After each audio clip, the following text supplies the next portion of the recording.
Ehk siis nüüd on kõikidel võimalus tulla spordiklubisse, MyFitnessi klubides hakkab olema selline uus trenn nagu MyBeat.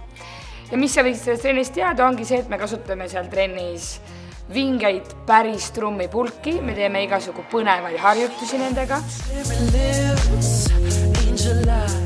Mõni tunneb, et ma ei oska üldse rütmi ja ma ei kuula nagu muusikat, et mis sa nagu soovitaksid, et kui sa tõesti tunned, et mul ei ole koordinatsiooni ja ma ei saa lüüa õigel ajal rütmi, siis kas see tegelikult tähendab, et ma just peaks trenni tulema või tähendab, et ma peaks siis leidma endale oma vastava tasemega treeningu?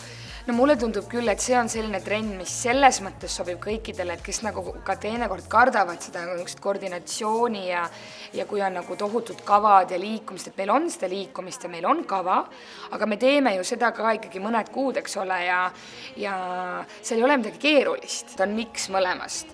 Minul on küll nahk on märg ja ma tunnen, et selles mõttes on võhmale ka korralikult võtnud, eks, aga samamoodi järgmine päev üles tõustus on ikka üht-teist tunda.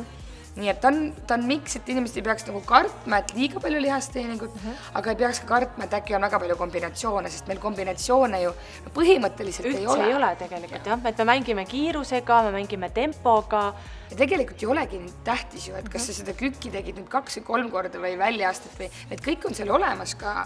Aga see on just see üks siuke tund, kus sa saad emotsiooni, sa saad sealt trenni kui sellist ja no loodetavasti on see tuju ka pärast hea. Ma tulen, mul oli mõnus päev ja mul on veel tegelikult toredam trenn. Jaa, on siuke hea emotsioonipäev, hea emotsioonitund, millega sa saad ka oma kehale midagi toredat pakkuda. Ja ma vahepeal lähen täitsa hulluks ära, et ma ikka lähen täitsa sinna nende rütmide sisse ja võib-olla, et vahet polegi, mis lihasid me seal parasjagu treenime, eks ole, aga et see emotsioon on seal taga.